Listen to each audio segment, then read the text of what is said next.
নাযিল করেছি, যে কোরআনুল কারীম নাযিল করেছি, এই কোরআনের ভিতরে কোনো সন্দেহ নাই, এই কোরআনের ভিতরে কোনো সংশয় নাই, এই কোরআনের ভিতরে যা আছে একবারে পরিষ্কার, স্ট্রেট কাট, পরিষ্কার সত্য কথা। চিৎকার মেরে বলি সুবহানাল্লাহ। আমার বাবাজিরা, আমার ভাইরা, আমার বন্ধুগণ, পরিষ্কার শুনেন, এই কোরআনের কথা আমার নবী বিশ্ব মানবতার মুক্তির দূত সাইয়্যিদুল মুরসালিন রাহমাতাল লিল আলামিন আশরাফুল আম্বিয়া মুহাম্মদুর রাসূলুল্লাহ সাল্লাল্লাহু আলাইহি ওয়াসাল্লাম এই কোরআনের কথা মানুষকে বলতে গিয়ে, দাওয়াত মানুষকে দিতে গিয়ে বলেন তো রাসূলের শত্রু ছিল কি ছিল না? আর একবার বলেন, ছিল কি ছিল না?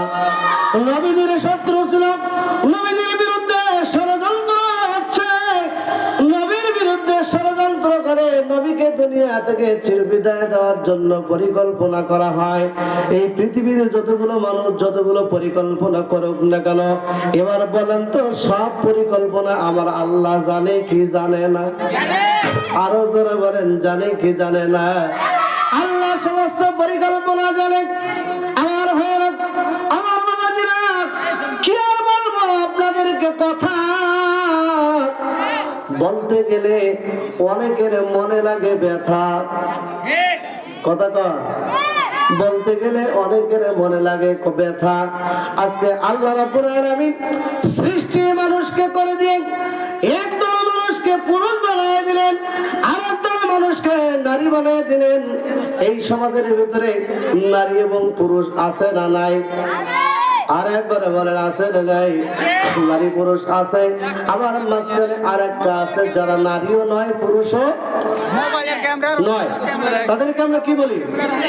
কিন্তু দুঃখের বিষয় হলো আল্লাহর সিদ্ধান্তটাকে পরিবর্তন করে নতুন করে এখন সিদ্ধান্ত মানুষের মাঝে বিস্তার করাই দিচ্ছে।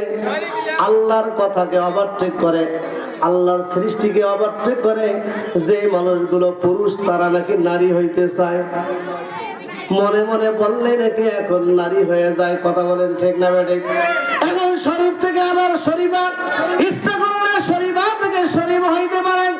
এই ধরনের পরিকল্পনা জাতিকে নষ্ট করে দেওয়ার জন্য পরিকল্পনা হচ্ছে। আমার ভাইয়েরা, আমার বাবাজিরা, এখন নারীরা হতে চাচ্ছে পুরুষ। নারীরা হতে চায় কি? শুধু পুরুষ নয়, নারীদেরকে এখন বাড়াইয়ে দিচ্ছে, দেওয়া হচ্ছে পুরুষ। তাই তো নারীরা ট্রান্সজেন্ডারের নামে এখন বুকে দেয় না, গলায় দেয় না এখন রন্না, তারা এখন রন্না ছাড়াই চলে। আরো জোরে বলেন, নারীরা এখন স্বাধীনতা পেয়ে স্বাধীনতার নামে রন্না ছাড়াই চলে। আবার এই নারীরা আগে বোরকা পরছিল, এখন অনেক নারীরা আর বোরকা পরে না। কথা বলেন ঠিক না বেঠিক? আগে পাগলুটু জামা চলছিল, এখন আর চলে না। এখন মেয়েরা পড়তেছে জিন্সের প্যান্ট।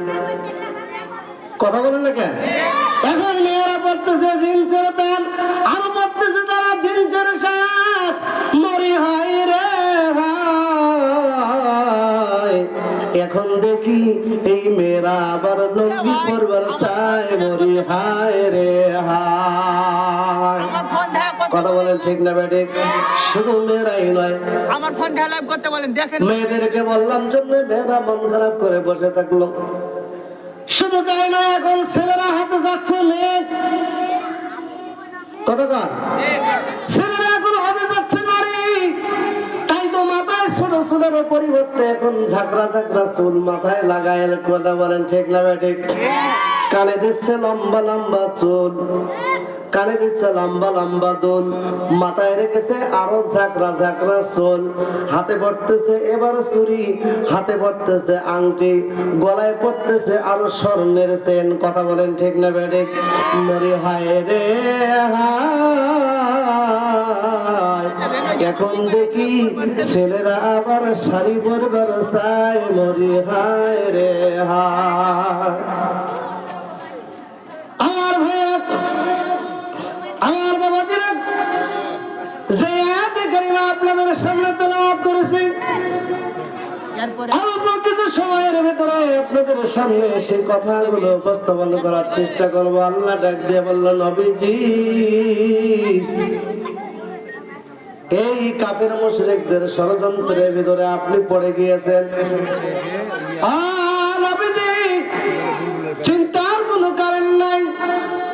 এই কোরআনুল কারীম বলতে গিয়ে, প্রচার করতে গিয়ে কাফেররা নবীর শব্দ, নবীর ষড়যন্ত্রে, নবীকে মারার ষড়যন্ত্রে নবীর বিরুদ্ধে অবস্থান নিয়েছে।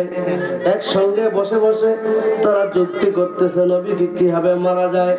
আমার ভাইয়েরা, বর্তমান সময়ে ১৫০০ বছরে পেরিয়ে গেছে। বলেন তো কোরআনুল কারীম আজও আছে না নাই? আর একবার বলেন, আছে না নাই? ১৫০০ বছর পূর্বে যে কোরআন নাযিল হয়েছে, সেই কোরআনুল কারীম আজও কিন্তু এখনো পর্যন্ত আছে। সেই কোরআনের কোনো পরিবর্তন হয়নি। সুতরাং এই কোরআনের কথা বলতে গিয়ে জেল হবে, জুলুম হবে, মামলা হবে, হামলা হবে, তারপরে কোরআনের কথাগুলো বলতে হবে।